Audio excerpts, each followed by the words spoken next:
Give it a minute to catch up. Come on, Zoom. Come on, Zoom. Come on, Zoom. You can do it. You can do it. I believe in you.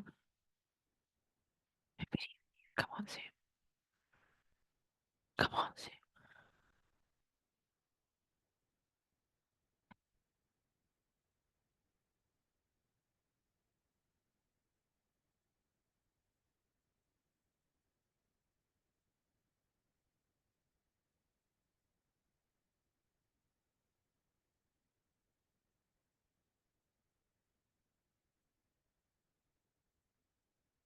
Come on, Zoom.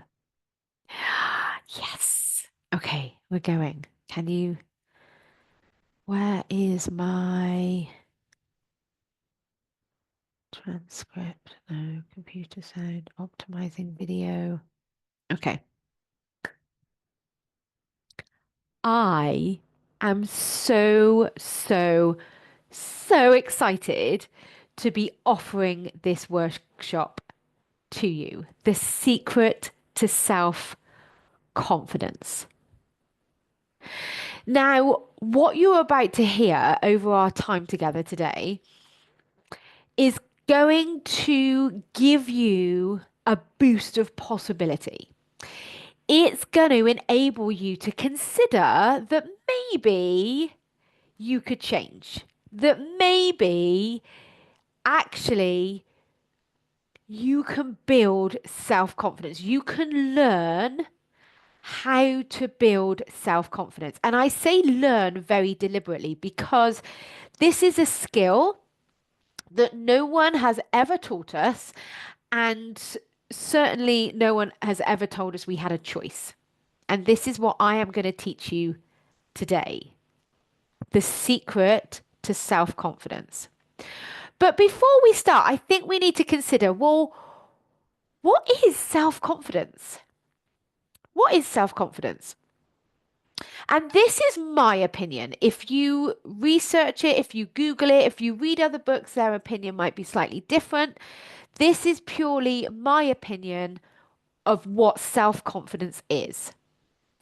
And I believe it's your relationship with yourself, how you choose to talk to you. It's about your relationship with your emotions, with fear, with nervousness. It's about learning self compassion and it's about learning self forgiveness. Because here's the thing, your brain, your beautiful human brain, is phenomenally complex. I'm not a neuroscientist. I'm not going to go into it. I'm going to simplify it into two parts. And that's your primitive brain and your higher prefrontal cortex. Now, your primitive brain is old. It literally hasn't changed for hundreds of thousands of years. And by design, it's negative. So it always gives us the worst case scenario. It always gives us our limiting beliefs. It hears stuff that we've had from our childhood and from our conditioning and from our religions and our belief systems and social media. And it hooks that in and it stores it forever and a day. And what's happening is you're hearing all of that and you're believing it to be true. But when we engage our higher wisdom, our prefrontal cortex, this enables us to step away from that primitive thinking and into our higher thinking. And this is where our power lies. So, my first tip to you is to name your primal brain. Mine is called Sue, not because I dislike the name Sue. We have to make friends with that part of us. They're going to be negative by design because that part of our brain is really trying hard to keep us safe. And we can be thankful for that. Because if we were in a life threatening situation, we would want to listen to it. But putting your hand up in a meeting, saying no to somebody, um, putting yourself into a nervous situation, such as presenting or having a challenging conversation with someone, your emails, your to-do list, they are not life threatening. So the opinion of that primitive part of our brain is not required. It's going to give it to us. We cannot stop it, but you can stop believing it. And stop believing that your negative emotions hold you back. That's kind of the only thing we need to learn here, but we're going to dive deeper into it. So, what is self confidence? Let's look. It's a lot of people go, I just want more confidence. I want more confidence. And the thing is with confidence, confidence is based on the past. Confidence, we have confidence when we think, I've done it before, therefore I can do it again. That's brilliant. If you've done something before, I can do it again. Amazing. But a lot of the time, we're doing new things. We're putting ourselves out there. We're doing something new, like putting our hand up in a meeting is new and scary. And that's where self-confidence comes in. So self-confidence is based on the future, is who you want to be in your life, who you want to become. And self-confidence has you willing to try something new. You don't have to have done it before, but you have a willingness to step towards fear, to step towards nervousness, to step towards anxiety and not let those emotions hold you back. I'm not really going to talk about emotions deeply in this lesson because I've done it in many lessons before. So go and look at my podcast, go and look at my YouTube channel. You'll find, and look at my website, you'll find resources on there to help you with your emotions. But today, and self confidence is an emotion. Self confidence is created by thoughts we have in our head. Just like confidence. Confidence is, I've done it before, I can do it again. That's a thought. Self confidence is also generated by a thought. And I'm going to talk about that in a minute. Now, a lot of people say to me, oh, yeah, but when we talk about building self confidence, they're like, oh, yeah, but I don't want to become arrogant. I don't want to be arrogant. And there is a massive, massive difference between arrogance and self confidence. And if you're perceiving someone to be arrogant, just consider this for a second when you're dealing with them. Arrogance is fueled by a real insecurity. They are insecure in themselves.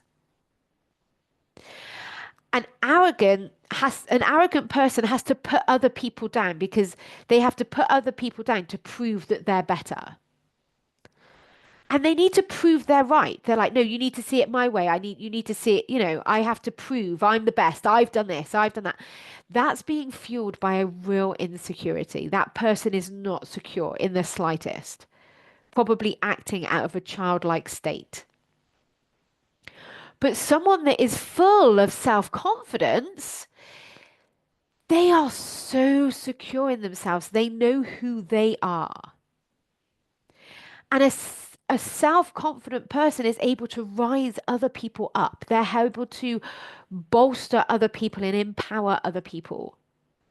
And a self-confident person has nothing to prove. They can get curious about someone else's emotions. They can get curious about what's happening for somebody else because they've got their back. And a self-confident person doesn't say sorry for shit that they haven't done. They might say sorry for giving someone a circumstance to deal with, but they don't say sorry for something they haven't done. They will say sorry for something they have done and hurt someone 100%. But a self-confident person is willing to feel nervous about speaking their view and speak it anyway. A self-confident person is able to say, thank you for the invite, but no, not this time. A self-confident person is able to put their hand up in a meeting, feel anxious doing so, and that not be a problem. And self-confidence, I believe, is where our power lies. Being willing to feel the fear and do it anyway, which, by the way, is a brilliant, brilliant book by Susan Jeffers. If you struggle with confidence, self-confidence, fear, nervousness, read it. It's fascinating. So there's a complete difference between, so being self-confident is not arrogant. It's being full of love, compassion, understanding, curiosity. And how might not having self-confidence be affecting your life? So I've mentioned a couple of things already, but if you're not feeling self-confident, you're probably full of self-doubt. You're probably full of doubt. I'm not doing it right. It has to be perfect. Um, it has you not putting your hand up. It has you saying yes to the shit that you don't want to do in your life. It maybe has you planning your calendar and planning your time, but you don't honor that plan because you don't have any kind of self respect or self compassion. And you don't have boundaries. And if you do have boundaries, you're certainly not honoring your boundaries with your relationships, with the people at work. So the lack of self-confidence and being filled with self-doubt is going to be affecting your time management. It's going to be affecting your relationships. It's going to have you following your partner's opinion, even though you know that's not right for you. It's going to have you doing things for other people, but in a real obligated, resentful manner. And that just feels shit, doesn't it? It feels really fucking shit. Whereas actually, when we kind of get out of our own way, sometimes we will choose to do things we don't want to do, but actually because that's the type of person we want to be. And then we don't have to judge ourselves, beat ourselves up, or criticize ourselves for doing that. And that's where that relationship with you comes in. That voice that you hear in your head that's beating you up, that bitchy voice that you would not dream of talking to another human like, you're believing over and over and over again. And that's what you get to change. You don't get to stop that voice. You don't get to change that voice, but you do get to stop believing it. And that's why naming it is really good because you can be like, oh, I hear you, Sue. Yeah, you really think I'm pathetic. Thanks for that opinion. But actually, I don't think that's true. And I'm going to teach you how to do that in a second. So, how do you create it? How do you create self-confidence? Are you ready? Let's learn it. To begin with, you need to learn the difference between fact or fiction. So we're going to play the fact or fiction game. So a fact is something that we could prove in a court of law that every single person in the world would agree with. That's a fact. Fiction, this one here, is a story. It's make believe. It's the thoughts that you are choosing to believe. That's fiction. It's made up. So I'm going to go through some of the really common thoughts that I hear people say about themselves that they believe are facts. And we're going to see whether it's fact or whether it's fiction. So play along with me. I'm a good listener. Now, if someone said to you, I'm a good listener, or you believed this about yourself, I'm a good listener, is that fact or is that fiction? It's fiction. It's made up. I'm a good listener is not a fact. It has a descriptive word in it. And any descriptive word isn't a fact because says who and what is good at listening. So that is not a fact. Even though it's positive, it's not a fact. I'm an overthinker. I hear this a lot, a lot, a lot, a lot. And I'm an overthinker. I'm kind of like, yeah, because your brain, the average human brain has 60 to 70,000 thoughts a day. 60 to 70,000. So your brain is designed to think. It's designed to process. That's what it is. It's a processing machine. So I'm an overthinker is not a fact. It's a story that you're telling yourself, which actually, when you believe it, creates more overwhelm and more thinking. I'm friendly. Fact or fiction? It's fiction. It's made up. Friendly says who? Overthinking says who? Listening. Says who? Like, what does that actually mean? It's a descriptive word, it's fiction. Can you see what's happening here? I don't have enough time. Ooh, this is a challenging one for you, isn't it? I don't have enough time. I think you think this is a thought. Sorry, you think this is a fact. No, it's a fact, Nikki. I don't have enough time because look of all the things I have to do. But when you think of all the things you have to do, you feel overwhelmed, and overwhelmed has you scrolling on your phone. It has you chatting to your mates. It has you doing the fun things. It doesn't have you doing your to-do list. So if this is you and you struggle with this, go and check out my time management lesson because this is going to really complement that if you haven't already. So go and check that out because this is fiction. It's a story. I don't have enough time is a story that you're telling yourself, and it's just not true. It's made up. I'm too old. I hear this one a lot too. Oh, I'm too old, Nikki. And I'm 47 and I hear this from people that are younger than me. I'm like, you're not too fucking old. The brain has neuroplasticity. It is changing, changing, changing right up until the point we take our last breath. You are never too old. So that's not a thought. It's not a thought. I'm high maintenance. There's people that believe this. You might be one of them. I am high maintenance. It's fiction. It's not true. The weather's miserable. Oh, this is a good one, isn't it? Especially in Britain, right? The people see the rain and they're like, oh, isn't it miserable today? Or maybe it's drizzly and grey and they're like, oh, isn't the weather miserable? As if that was a fact.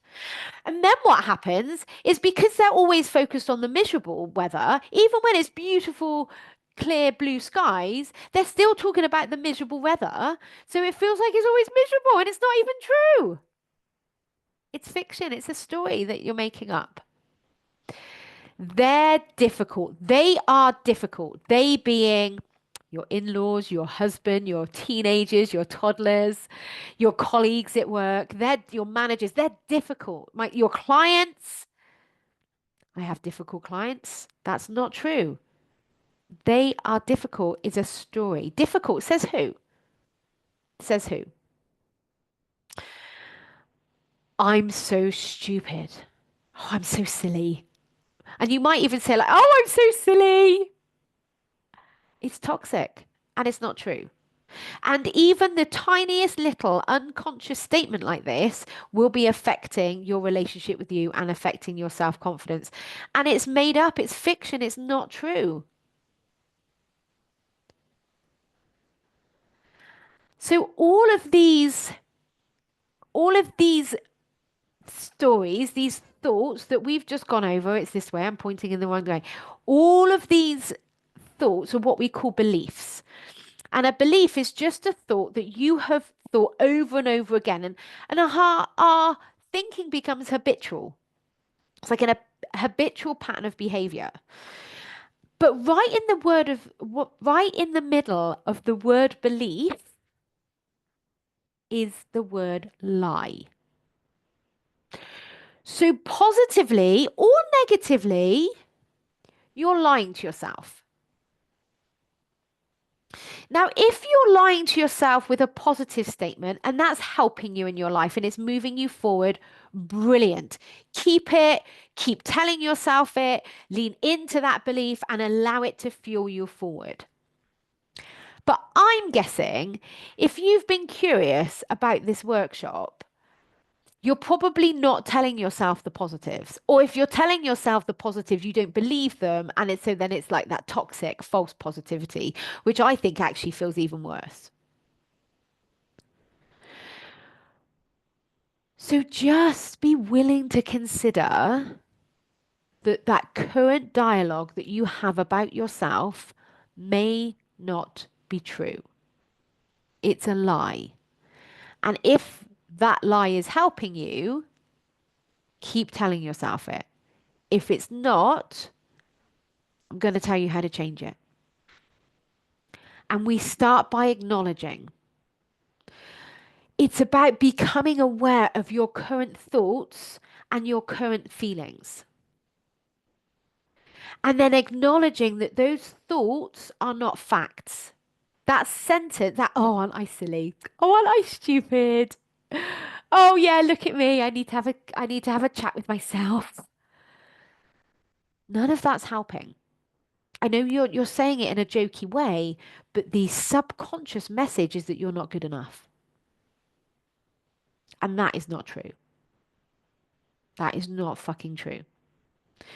But we can't change anything until we acknowledge it's there. And I think this is actually the challenging part, which is where I come in as a life coach or another life coach that you like the energy of, or a really loving friend, is becoming aware of that conversation, of how you talk about things, how you describe things internally or externally. You have to become aware of that and acknowledge it. They are not facts. And then the next step is to breathe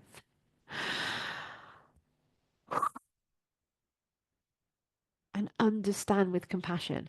Of course, this has been a habitual pattern of behavior. Of course, I'm going to give myself that sentence. Oh, it's that time of month. Of course, I'm seeing myself as pathetic. Just have compassion. This awareness is not another reason to beat yourself up. It's a reason to have a huge amount of compassion for that primitive human part of your brain. Because you haven't realized until this very moment that you have a choice. And that's C. Choose. Oh, my slides are in slightly the wrong order. C is choose. No, hang on. I want to teach you. What did I want to teach? Breathe with compassion. Okay, so I'm sorry. I'm getting my slides muddled up. So when you're breathing, what we're also doing here is having compassion for how we're feeling. And you can ask yourself these questions. Where in my body do I feel this emotion? Is it hot? Is it cold? Is it too fast or is it too slow? Is it heavy or is it light? What color is it? And then understand that you're safe to feel this emotion. So if you're thinking about putting your hand up in a meeting and you start to feel nervous, acknowledging that nervousness because your brain is perceiving some form of life threatening, they're going to think I'm stupid. No one really wants to hear what I have to say. Of course, you're going to feel nervous. Breathing and answering these questions and recognizing that in your body, and then I'm safe to feel this emotion. It doesn't have to hold me back. It's a really powerful exercise. And that's how you process any emotion, by the way. But you especially get to practice it with the heavy ones. And then C is choose. Your brain takes redirection really well, especially when it's done from compassion and love. And you have a choice. Unless you've already worked with me, up until this moment in your life, you didn't realize you had a choice. No one ever says to us, hey, now you're a functioning adult, you actually get to choose. You get to choose who you want to be, how you show up, what your personality is. You get to choose all of that. But no one tells us. No one tells us that. But you do. You absolutely have a choice about what you believe about you, about what you choose to be in this world, how you choose to behave. You have a choice. So what do you want to believe? What do you want to believe? And a lot of times it's then quite difficult to jump from um like let's take one of these I'm high maintenance to I'm amazing, or I don't have enough time to I have all the time in the world, or the weather's miserable to oh my gosh, isn't it amazing when it's raining. I'm an overthinker to I don't think at all, or I'm not good enough to I'm amazing, or I'm not you can't jump from the bottom of the staircase where you currently are to the top of the staircase. We just have to take one step at a time. And so when you notice your thoughts, and you can add to these that these are just some of the common ones I hear, but you can put yours in because whatever you put after I am is what you create in your life. That's what you become. And try these instead. Just try taking that breath and choosing to say to yourself, I am Nikki. Now, don't you say Nikki, you say your name. You can choose I am Nikki if you want to, but this is about you. So I am Nikki. It's completely neutral. It's a fact, no drama. I am 47. That's a fact, no drama. Drama is optional. I am human. Now, I use this one a lot, especially when I'm going through my perimenopause, especially when I'm leading up to my period and I'm feeling precious. I'm not a precious person, but leading up to my period, I can feel precious and I can feel a bit sensitive and I question all of my life choices. And I used to beat myself up for that. And I used to think I shouldn't feel this way. I should be having the same energy that I have the rest of the month. But I'm human. I'm human. And if you find yourself shouting at your kids, just acknowledge that. Take a breath for a moment. I'm human. How do I actually want to show up in this moment? They're human. If you're in front of someone, and I coach a lot of people on this in the workplace, when they go, oh, well, I was in a meeting and my client was attacking me, or my manager was, it was an ambush and they were attacking me and they just had it out for me. When we're able to put on our big girl pants or big boy pants and we step outside of ourselves a minute and we look at what that person's going through, the reason they're behaving the way that they're behaving is because they are feeling a certain way because of what they're thinking. And so when we go back to the arrogance and self-confidence, a lot of people will get aggressive and defensive because actually underneath that, they're feeling really vulnerable. They might not know that unless they've listened to this presentation, but you do. It's your thoughts that create your emotions, and your emotions drive your behavior. So if you're feeling insecure or self-doubt, you're also going to feel vulnerable. And so what we do is we get defensive and we get angry and we kind of, prove and force and shout. Whereas when we take a breath and we choose to have our own back and we get curious and fascinated because we're feeling self-confident, then we can have so much more of an effective conversation. So they are human. If you find yourself going, oh, isn't it miserable? It's not miserable. It is raining. It is windy. It is drizzle. That's not miserable. Doesn't have to be miserable. It's just a fact.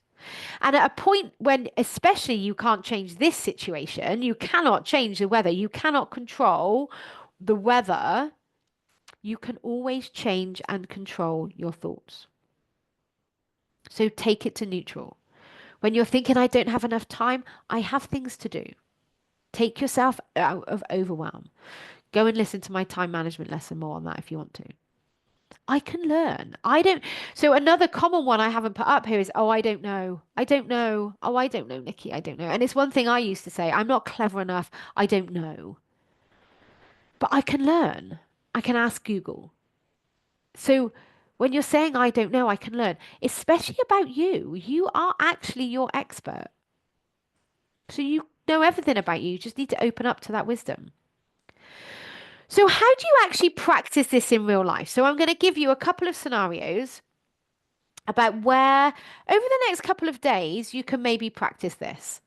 So I've talked about this a couple of times. The next time you're in a meeting, the next time you're with a group of people, it could be social or it could be in a meeting, and you notice yourself going, oh, I won't voice my opinion, I might upset them, or oh, I won't voice it, I might look stupid, or they don't really want to hear what I have to say. I want you to practice acknowledging that. Take a deep breath. Have compassion for that part of your brain that's freaking out and choose. With calmness, choose to say what you believe. Not because you think you're right and the other person's wrong, but actually because this is what you believe.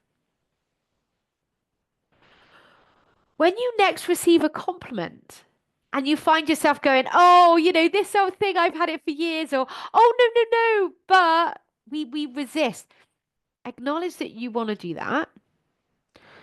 Take a deep breath and choose to receive it. Choose to say, thank you. Thank you. You won't die. And then when you find yourself going, oh my God, I'm so stupid, I'm so pathetic, I don't know, or I'm just being silly, acknowledge that, breathe, and choose not to believe it. Correct yourself if you have to. Just be willing to consider that that sentence isn't true because you're human. What other scenarios? Let's imagine someone asks you to talk to somebody about something, whether it's a group of people or an individual, and you're like, "Oh my gosh, I don't think I can do that," and you start to feel anxious. Acknowledge that. Breathe and have compassion. Recognize the anxiety in your body. Realize it's harmless, and choose how you want to show up. So that's some ways in which you can overcome and practice this in real life. When you find yourself saying, oh my gosh, I've got so much to do, I've got so much to do, and actually what you end up doing is just scrolling on social media, just acknowledge that, breathe and have compassion, and choose how you want to spend your time. Very powerful. And I just want to talk about teamwork for a second. I just want to talk about if you work for a business and you work in a team, maybe you run the team, maybe you're the director, maybe you're the manager, maybe you're the work colleague within the team. And I coach a lot of people on overrunning in meetings, on not feeling confident or self-confident enough to stand up for what they believe in, and they find themselves getting angry and frustrated. And what tends to happen is everybody in that room is actually angry and frustrated because no one actually wants to feel insecure. That feels crap for everybody. And I want you to consider for a moment how much more effective, how much more efficient, and how much more content you and your team members would feel if you were all acting out of your self confidence.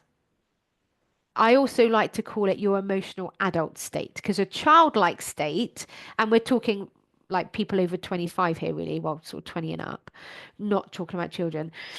We can act out of our emotional childhood. So it looks like we're blaming the other people, we're blaming the weather, we're blaming the situation for making us feel. And we want instant gratification and we want it now. And we're powerless and we're the victim when we're acting out of our emotional childhood state. But when we evolve, and actually by evolve I mean choose to step into our emotional adult state, we're taking full responsibility of how we feel because it's my thoughts, our thoughts, your thoughts that create your emotions. You're willing to have an uncomfortable conversation in order to have a more streamlined workforce or to overcome an issue more effectively. So you're willing to feel temporarily uncomfortable for the long-term gratification and gain. And this is when you're powerful. So if you are in a team, working in a team, just consider how amazing that team would be if you were all building your self-confidence.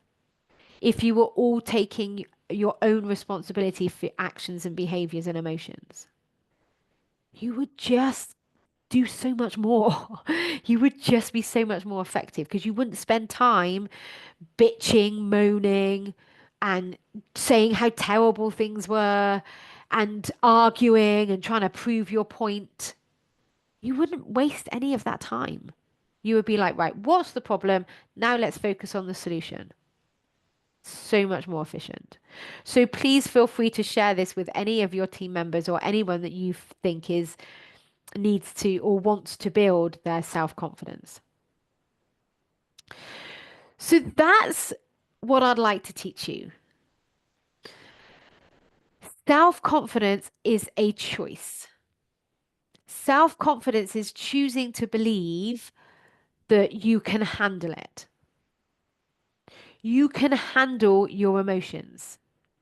You can handle doing new things. Your brain's not going to want to, but with your higher wisdom, you know you can. And there will be a part of you that actually knows that you can. You're just a bit scared to believe it, and that's okay. That is okay. It's normal, but you do have a choice. So, this is how I can help you further. If you're not already listening to my podcast or watching me on YouTube, hop on there, subscribe, like it, get all my notifications. Follow me on Instagram, follow me on LinkedIn. But the biggest impact would be coaching. Because this lesson, hopefully, it's my intention for this lesson to give you a boost of possibility. That boost of, oh my goodness, this is brilliant. Yes, I can change. I think I can do this. And if you actually practice what I've just taught you, acknowledging, catching yourself, acknowledging, breathing, and choosing something different, your life will fundamentally change. But here's what tends to happen. You'll come off this call and you'll be like, oh, this is really good. I'm going to practice this. I'm going to, you'll be full of possibility and full of excitement. And then your teenager will walk in the room, or one of your colleagues will say something to you, or you'll be sat in traffic and you start to get frustrated. And all of a sudden, what you've just heard has gone. And that's normal. That is what happens with the human mind, which is why coaching is so incredibly powerful. Having that conversation, that questioning, that that time with me will be the most valuable thing that you could do for yourself. So let's have a chat. If you're curious about how I can help you, let's hop on a call. I'm not going to force you to buy anything. I can coach you through something if you want to. It's completely free, but let's have a conversation. And if you're thinking and there's a part of you that's just like, I could be more. I know I'm holding myself back. Then let's have that conversation. And if I'm not right for you, I might recommend another coach. I might recommend counseling. I might recommend solution focused hypnotherapy. There are other things, but let's start by having that conversation. So I'll put the link below this recording um, to book that time to chat with me. And I would love to empower you to change. I would love to do that for you.